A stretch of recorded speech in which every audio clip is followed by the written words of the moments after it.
All right, let's dive right into this explainer and build a definitive blueprint for mastering cybersecurity. Everyone wants to break into the industry right now, aiming for success as we move into 2026 and beyond. But before we get to all the exciting tech, we really need to talk about a massive roadblock that stops most people dead in their tracks before they even get started. So why exactly do beginners fail in cybersecurity? Well, I can tell you it definitely isn't a lack of passion or intelligence. It's mostly because beginners get completely overwhelmed by the sheer volume of noise and advice out there. They end up learning the exact wrong things, entirely in the wrong order. And that leads straight into a massive beginner's trap. People end up wasting 3, 4, or even 5 whole months of their valuable time without making any tangible progress. They just spin their wheels on advanced tactics without ever truly grasping the foundational logic first. But today, we're fixing that. We're going to walk through the exact sequential roadmap of the skills that actually matter. We'll cover networking, Linux, programming, hacking tools, the security mindset, and finally, daily practice. Starting off with Section 1, networking. This is the absolute foundation. Because here's the golden rule.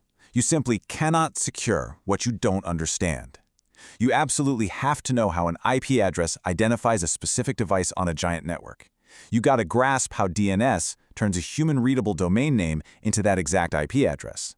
You need to know the fundamental difference between HTTP and HTTPS, why TCP and UDP behave so differently, and what is actually happening when you look at traffic on essential ports like 80, 443, and 22.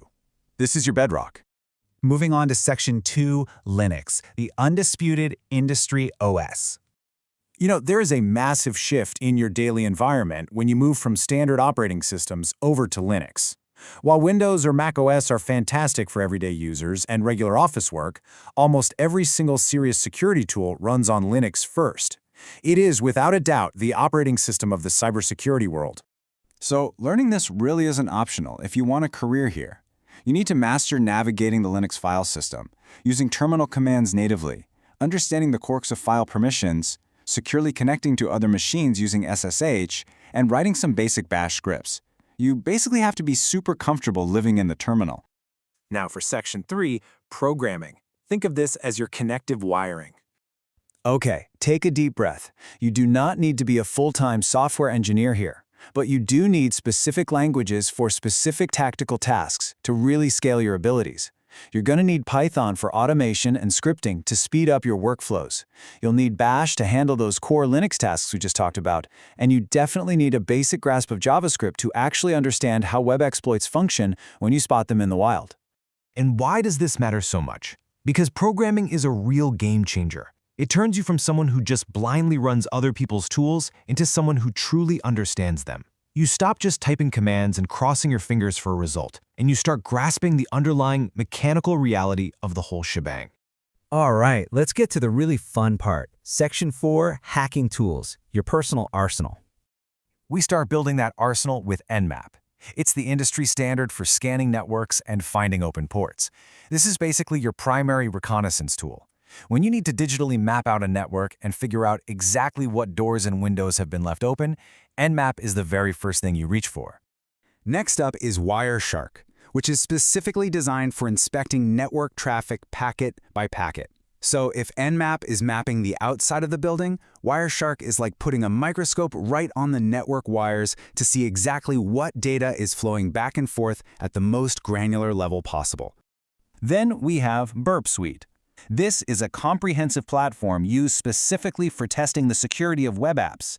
It is the absolute go-to proxy platform when you need to intercept and modify traffic between a browser and a web application to hunt down those hidden vulnerabilities. And for the actual exploitation testing, you need to know Metasploit.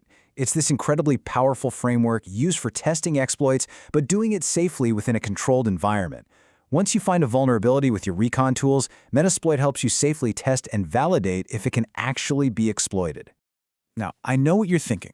That sounds like an incredibly overwhelming amount of software to install and configure from scratch. But thankfully, we have Kali Linux. This distribution bundles most of these essential tools directly into one single operating system right out of the box. And here's a little secret for you. You don't need to perfectly master all of these tools today. You just absolutely need to know what each one is actually used for. Which brings us to Section 5, the security mindset, the architect of it all.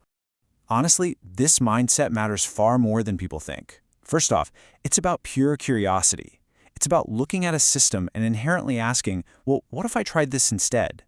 It's about relentless problem solving under strict uncertainty, especially when you don't have a manual. It requires a total dedication to continuous learning, and critically, above everything else, it demands a strict code of ethics, knowing the exact uncrossable line between a safe, responsible disclosure and literally breaking the law. There's a great saying in the industry: tools change every year. Mindset doesn't. The specific software and technology will constantly shift beneath your feet for sure, but a hacker's problem-solving mindset, that is forever. Cultivating that is what truly separates the seasoned professionals from the amateurs. And finally, Section 6, Daily Practice. Time to take action. Look, cybersecurity isn't about becoming a master hacker overnight. It's purely about showing up and practicing a little bit every single day. If you are really serious about walking this path, just remember that consistency beats cramming every single time. You got to practice elements of these 5 pillars daily to actually make them stick. So I want to leave you with one vital question. Which of these 5 pillars are you going to start practicing today? Take this blueprint, pick your immediate starting point, and get going on your journey. Thanks so much for joining me for this explainer, and keep that curiosity alive until next time.